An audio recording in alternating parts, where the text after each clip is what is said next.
नमस्कार विद्यार्थी मित्रांनो. केटेचे महाविद्यालय राज्यशास्त्र विभाग एम ए भाग 2 सेमिस्टर 3 या वर्गासाठी मी आपणा सर्वांचं स्वागत करतो. विद्यार्थी मित्रांनो, मॉडर्न पॉलिटिकल थॉट या विषयाच्या अंतर्गत डॉक्टर राम मनोहर लोहिया यांच्या आधुनिक राजकीय विचारांची आपण चर्चा करत आहोत. मागील भागात आपण डॉक्टर राम मनोहर लोहिया यांची चौखंबा राज्यव्यवस्था 4 पिलर ऑफ स्टेट ही जी संकल्पना आहे त्या संकल्पनेची आपण चर्चा केली. त्याच संकल्पनेला लागून पुढचा एक महत्त्वपूर्ण भाग आहे आणि तो म्हणजे राम मनोहर लोहिया यांचे समाजवादविषयक सत्तेचं विकेंद्रीकरण याविषयी त्यांनी मांडलेले विचार. खरं तर लोहिया यांनी मांडलेली जी समता संकल्पना होती त्या समता संकल्पनेची आपण माहिती घेतलेली आहे आणि त्यातनं त्यांना समाजवादी विचारांची, समाजवादी व्यवस्थेची त्यांनी अपेक्षा व्यक्त केलेली आहे. पण जेव्हा समाजवादी एक विचाराचा व्यक्ती समर्थन करतो तेव्हा तो राज्यसंस्थेच्या विरोधी असतो असं आपल्याला म्हणता येत नाही आणि ते लोहिया यांच्या बाबतीत झालेलं आहे. बऱ्याचदा समाजवादी विचारवंत म्हटला की तो राज्यसंस्था नाकारलेली असते, पण लोहियांच्या बाबतीत तसं म्हणता येणार नाही. कारण राज्यसंस्थेबद्दलचा लोहियांचा दृष्टिकोन हा प्रतिकूल किंवा अविश्वासाचा नव्हता. त्यांना राज्यसंस्था हे एक उपयुक्त आणि अनिवार्य अशी संस्था वाटत होती. पण ही राज्यसंस्था समाजातील 2/3 लोकांच्या हिताखातर जर राबवायची असेल तर काही दक्षता घ्यायला पाहिजेत असं लोहियांचं म्हणणं होतं आणि त्या दृष्टीने समाजवादाचा विचार त्यांनी ग्राह्य ठरवला, आग्राह्य मांडला. पण समाजवादी म्हणून विख्यात असलेल्या राज्यांमध्ये जसे सत्तेचे जे अफाट केंद्रीकरण झालेले आहे ते मात्र लोहियांना, म्हणजे लोहिया हे विकेंद्रित राज्य व्यवस्थेचे कट्टर पुरस्कर्ते होते आणि म्हणून ते केंद्रित स्वरूपाच्या राज्याच्या सत्तेला ते मात्र त्याज्य ठरवतात, त्याला विरोध करतात. कारण विकेंद्रित स्वरूपाची राज्यसंस्था हीच त्यांच्या दृष्टीनं खरी समता प्रस्थापित करण्यासाठी आवश्यक आहे.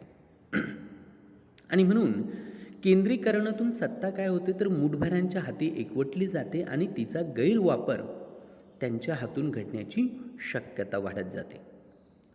केंद्रीकरणानं, सत्तेच्या केंद्रीकरणानं जीवनक्रम गुंतागुंतीचा होतो आणि त्यातून सृजनशील नैतिक प्रयत्नांना खीळ बसत जाते असं लोहिया यांचं म्हणणं होतं. नाविन्याला पायबंद बसतात जेव्हा सत्ता ही केंद्रित होत असते आणि म्हणून तो जीवनक्रम हा गुंतागुंतीचा होत जातो असं लोहिया म्हणतात. आणि मग सत्तेच्या या केंद्रीकरणामुळे व्यक्तींची उपक्रमशीलता, साधन समृद्धता, धाडसीपणा किंवा निर्मिती क्षमता, हे जे सृजनशील आहेत, हे जे क्रिएटिव्ह आहेत, हे कमी होतं आणि स्वयंशासनाच्या तसेच अन्यायाच्या प्रतिकाराच्या संधी देखील कमी होतात असं लोहियांना वाटत होतं. आणि म्हणून सामाजिक व्यवहार हे बिनचेहऱ्याचे होतात, नैतिक संवेदनशीलता बधीर होते. त्यामुळे सत्तेचं केंद्रीकरण जेवढं जास्त तेवढं लोकशाहीचं प्रमाण कमी होत जातं. हे सरळ समीकरण लोहियांनी मांडलेलं दिसून येतं. आणि म्हणून ते समाजवादी व्यवस्थेचं जेव्हा समर्थन करतात, पण समाजवादी ज्या बाकीच्या राज्यांमध्ये जसं सत्तेचं प्रचंड केंद्रीकरण झालं, जसं रशिया असेल, चीन असेल, तसं मात्र त्यांना नको होतं. आणि तसं जर झालं तर त्या सत्तेच्या केंद्रीकरणाचे काय दुष्परिणाम होतात हे त्यांनी त्याच्यामध्ये सांगितलं. आणि ते जर टाळायचं असेल, लोकशाही आणायची असेल, तर ते म्हणतात की सत्तेच्या विकेंद्रीकरणाला महत्त्व दिलं पाहिजे आणि त्यावर त्यांची चौखंबा राज्यव्यवस्था जी आपण बघितली की खेडं असेल, जिल्हा असेल, प्रांत असेल आणि केंद्र अशी 4 स्तरांवर ते सत्तेची सार्वभौम स्वरूपाची सत्तेचं विकेंद्रीकरण त्यांनी वर्णन केलेलं आहे. त्याची अपेक्षा त्यांनी ठेवलेली आहे. अशी राज्यव्यवस्था ते म्हणतात की अपेक्षित आहे, ज्यामध्ये समाजवादाचं तत्त्व असेल आणि भांडवलशाहीची तत्त्व असेल, यांच्यातून ही राज्यव्यवस्था उभारली जाईल. लोहियांच्या मते लोकशाही ही काही केवळ एक अमूर्त मूल्यप्रणाली, तत्त्वप्रणाली किंवा अगदी सर्वसाधारण स्वरूपाची संकल्पना किंवा तो नुसता सिद्धांत नाही आहेत, तर लोकशाही एक काही ठोस अशा तत्वांच्या आधारे तिची स्वतःची अशी निश्चित अशी ठोस अशी तत्त्वं असतात आणि त्या तत्वांच्या आधारे ती कृतीला दिशा देऊन निश्चित उद्दिष्टांपर्यंत पोहोचण्याचा लोकशाही हा एक व्यावहारिक मार्ग आहे असं लोहियांना वाटत होतं. राजकीय आणि आर्थिक सत्तेचं विकेंद्रीकरण हाच लोकशाहीच्या सर्वश्रेष्ठ सद्गुण आहेत असं ते म्हणतात. म्हणून लोकशाही हा केवळ सिद्धांत उरत नाही, लोकशाही ही केवळ एक सर्वसाधारण संकल्पना नाही, लोकशाही नुसती एक तत्त्वप्रणाली, मूल्यप्रणाली नाही.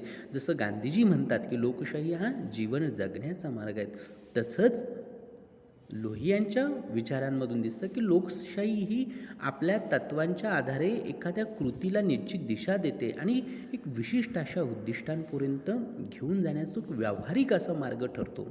आणि म्हणून लोकशाहीमध्ये राजकीय सत्ता असू द्या, आर्थिक सत्ता असू द्या, तिचं विकेंद्रीकरण हे महत्त्वाचं ठरतं. हाच त्या लोकशाहीचा सद्गुण आहे आणि हा सद्गुण खरीखुरी राजकीय सत्ता स्थानिक स्वराज्य संस्थांच्या हाती सोपवून प्रत्यक्ष लोकशाहीच्या रूपाने हाताळण्यातून व्यक्त व्हायला पाहिजेत. खरी मग हा सद्गुण केव्हा अंमलात येईल ते म्हणतात की त्यांच्या परत चौखंबा राज्यव्यवस्थेकडे ते आपल्याला जाताना दिसून येतात की स्थानिक स्वराज्य संस्था गाव पातळीवर, जिल्हा पातळीवर ह्या संस्थांच्या हातामध्ये प्रत्यक्ष स्वरूपात सत्ता जेव्हा सोपवली जाईल तेव्हा त्या रूपानं लोकशाही तिथे येईल. तसेच ज्यांच्याद्वारे कष्टकरी माणूस उत्पन्न प्रक्रियांवर जाणीवपूर्वक नियंत्रण ठेवू शकेल अशा सर्व आर्थिक रचना ह्या उभारल्या पाहिजेत आणि योग्य तंत्रज्ञान आत्मसात करून तो सद्गुण प्रत्यास आला पाहिजेत असं देखील लोहिया म्हणतात. म्हणून आर्थिक आणि राजकीय सत्तेच्या विकेंद्रीकरणावर लोहिया अधिक भर देताना दिसतात.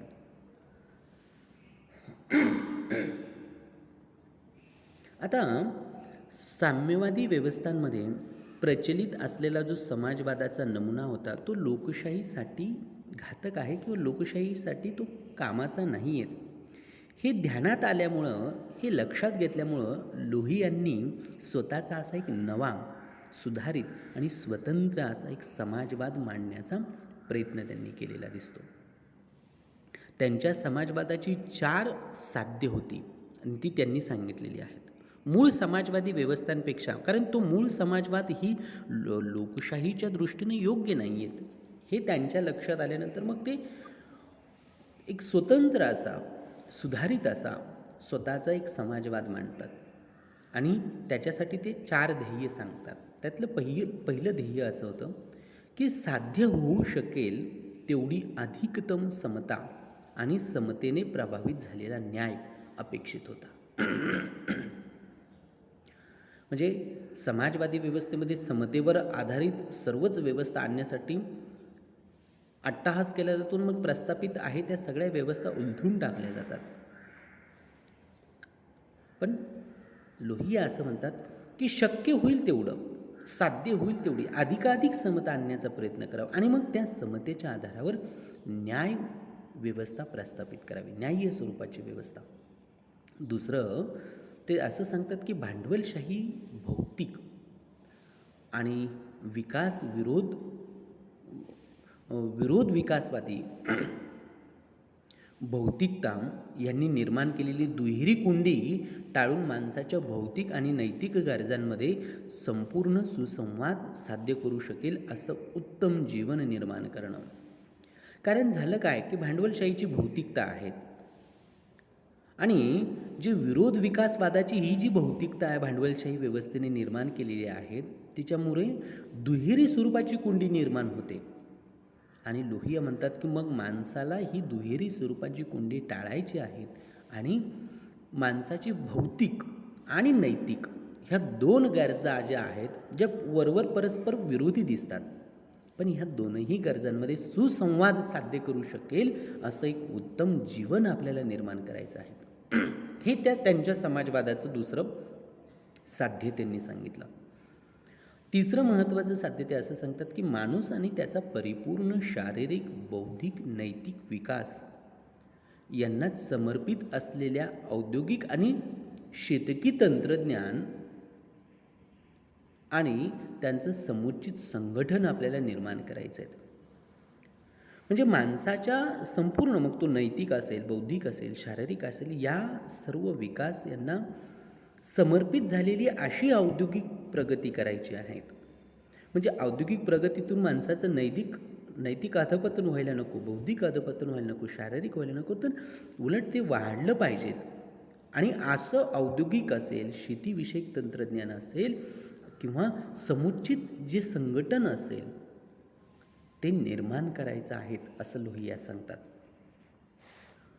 आणि चौथं आणि शेवटचं तत्त्व ते असं सांगतात की सर्वसामान्य माणसापर्यंत राजकीय व आर्थिक सत्ता पोहोचावी अशा प्रकारे तिचं विकेंद्रीकरण आणि सर्वच क्षेत्रात विशेषतः राष्ट्रीय उत्पादनाची निर्मिती, वितरण आणि उपभोग या क्षेत्रात सहकारी तत्त्वांचा अवलंब करण्यास प्रोत्साहन देऊन नोकरशाहीस हटवण्यात किंवा घालवण्यात आलेला पायबंद करणं हे एक त्यांनी चौथं महत्त्वाचं तत्त्व सांगितलेलं आहे. ह्या 4 साध्य त्यांना त्यांच्या समाजवादातून अपेक्षित होती. लोहियांचा समाजवादी विचारात बेरोजगारीच्या प्रश्नाला प्राधान्य दिलेलं दिसून येतं. त्या प्रश्नाच्या सोडवणुकीसाठी, बेरोजगारीच्या या प्रश्नाच्या सोडवणुकीसाठी त्यांनी एक चतुर्सूत्री कार्यक्रम सुचवला होता. ते असं म्हणतात की सर्वात पहिली आवश्यक बाब म्हणजे जमिनींचं फेरवाटप करणं आणि स्वयंसेवी संस्थांच्या श्रमातून छोटे छोटे जलसिंचन प्रकल्प उभारणं ही गोष्ट गरजेची आहे. जेव्हा जमिनींचं फेरवाटप होईल तेव्हा खऱ्या अर्थानं तिथे बेरोजगारीचे प्रश्न सोडवता येतील आणि पाण्याचे प्रश्न जेव्हा सुटतील तेव्हा खऱ्या अर्थानं त्या जमिनीला यश येईल. म्हणून हा एक त्यांनी मार्ग सुचवलेला आहे बेरोजगारी घालवण्यासाठी. दुसरं ते असं म्हणतात की दुसरं कार्य म्हणजे नव्याने लागवडीखाली आलेली जी जमीन आहे ती जमीन पिकवण्यासाठी 1,00,000 व्यक्तींची अन्नधान्य सेना म्हणून अशी उभारणी करणं. जिल्हा मॅजिस्ट्रेटचं पद नष्ट करणं हे त्यांनी तिसरं महत्त्वाचं कार्य सांगितलं. आणि चौथं सांगितलं 1:10 या गुणोत्तरात उत्पन्नातील विषमता बसेल इतपत अधिकतम शक्य होईल तेवढी समता प्रस्थापित करणं. विजेचा व छोट्या यंत्रांचा वापर करून चालणारे कुटीर उद्योग उभे करणं हा चौथा कार्यक्रम त्यांनी सांगितलेला दिसून येतो. लोहिया असं म्हणतात की भारतासारख्या अविकसित देशाला लागू पडेल असा आकृतिबंध देण्याचा प्रयत्न करताना ते असं म्हणतात की भारतामध्ये येथे जर समाजवादाला कृतिशील आणि परिणामकारक जर व्हायचं असेल तर भारताने स्वतःचा समाजवादी सिद्धांत विकसित केला पाहिजेत. परकीय सिद्धांतावर हे शक्य नाही आहेत. तिथली समाजव्यवस्था, तिथली राज्यव्यवस्था आणि त्यातून त्यांना आलेल्या बऱ्याच क्षेत्रात अपयश. त्यामुळे भारताला जर भारतासारख्या अविकसित देशाला जर स्वतःचा आकृतिबंध लावायचा असेल तर त्यांनी स्वतःचा एक समाजवादी सिद्धांत निर्माण केला पाहिजे. आणि मग त्या समाजवादाची साध्य काय असेल ते त्यांनी 4 साध्य सांगितलेले आहेत. आणि मग समाजवादामध्ये खरी समता प्रस्थापित करायची असेल तर त्यांनी पुन्हा 4 मार्ग त्याचे सांगितलेले. बेरोजगारी घालवायची असेल तर ते असं सांगतात की जमिनींचं फेरवाटप झालं पाहिजेत, जलसिंचनाचे प्रकल्प लागू केले पाहिजेत, किंवा एक अन्नधान्य स्वरूपाची सेना उभी केली पाहिजे, मॅजिस्ट्रेटचं पद नष्ट केलं पाहिजेत, किंवा उत्पादनातील जी विषमता आहेत एकाच 10 इतकी अधिकतमपर्यंत ती कमी करणं आणि त्यातून समता प्रस्थापित करणं, आणि खेड्यांमध्ये, ग्रामीण भागात, गावागावात छोट्या यंत्रांच्या आधारावर चालणारे कुटीर उद्योग उभे करणं, यातून त्यांनी भारतासारख्या देशाला स्वतःच्या अशा प्रकारचा सिद्धांत, समाजवादी सिद्धांत उभा केला जावा अशी ते मागणी करतात. कारण लोहियांच्या मते त्यांनी भांडवलशाही व्यवस्था आणि साम्यवाद या दोघांच्या मोठ्या प्रमाणावरील उत्पादन तंत्रांचं त्यांनी वापरलेली दिसते. अशा प्रकारच्या उत्पादनास आवश्यक ते भांडवल अविकसित देश पुरवू शकत नाही. ही आपली मर्यादा आहेत भारताची आणि ती त्यांनी ओळखली होती. शिवाय या देशातील लोकांचं राहणीमान इतकं खालच्या दर्जाचं आहे की सतत वाढते राहणीमान ही जी भांडवलशाही व साम्यवाद या दोन्ही व्यवस्थांचं ध्येय आहे. त्यांचे या देशातील लोकांना मुळीच आकर्षण नसतं. त्यामुळे भारतासारख्या अविकसित देशांनी आपल्या समाजवादाचा आकृतिबंध अल्प प्रमाणात यंत्रावर आधारितच ठेवला पाहिजे. अशा यंत्राला फार भांडवल लागणार नाही. छोटी गावं, छोट्या वस्त्या, खेडी अशा ठिकाणी ही यंत्र उपलब्ध होतील आणि ती तयार करण्यास व चालवण्यास फार प्रगत तंत्रज्ञानाची गरज भासणार नाही. आर्थिक ध्येयाबरोबर स्वातंत्र्य व शांतता ही सर्वसाधारण ध्येयही या उत्पादनातून साध्य होतील आणि विकेंद्रित अर्थव्यवस्थेला ही उत्पादन पद्धती पोषक ठरेल असा विश्वास लोहियांना होता. जेथे मजूर ठेवण्याची गरज नसेल अशा सर्व प्रकारातून खाजगी मालमत्ता जाईल, परंतु संपूर्ण मालमत्ता केंद्र सरकारच्या मालकीची होणार नाही, तर ती काही प्रकारात ती गावांची असेल, जिल्ह्यांची असेल, प्रांतांची असेल, काही आणि सहकारी संस्थांची मालकी असेल. भारतीय समाजवादाने फक्त अर्थव्यवस्थेतच नव्हे तर राजकारणातही विकेंद्रीकरणाचा आग्रह धरला पाहिजेत. आणि म्हणून लोहियांनी त्यांची चौखांबा राज्यव्यवस्था अशाच या विकेंद्रीकरणाचं प्रतिमान म्हणून सांगितलेले आपल्याला दिसून येतं. लोहियांच्या विचारांमधील हा जो समाजवादी विचारांचा जो मूलगामी ठेवा आहेत, जो आधुनिक असा विचार आहेत, ज्याच्यामध्ये सर्व समावेशकता आहेत, भारताच्या समस्या ओळखून मांडलेला हा जो सिद्धांत आहे आणि त्याचबरोबर सत्तेचे विकेंद्रीकरणाचा त्यांनी जो सिद्धांत मांडलेला आहे, ह्या दोनही गोष्टींमधून लोही यांचे विचार हे खऱ्या अर्थानं आधुनिक स्वरूपाचे विचार आहेत असं आपल्याला सांगता येतं. विद्यार्थी मित्रांनो, इथपर्यंत आपण थांबूया. पुढील भागामध्ये आपण राम मनोहर लोहिया यांचा आंतरराष्ट्रवाद विषयक असलेला विचार जाणून घेऊया आणि आपल्या ह्या विषयातील ह्या अभ्यासक्रमातील ते शेवटचं लेक्चर असेल. तोपर्यंत सर्वांचे धन्यवाद. Thank you so much.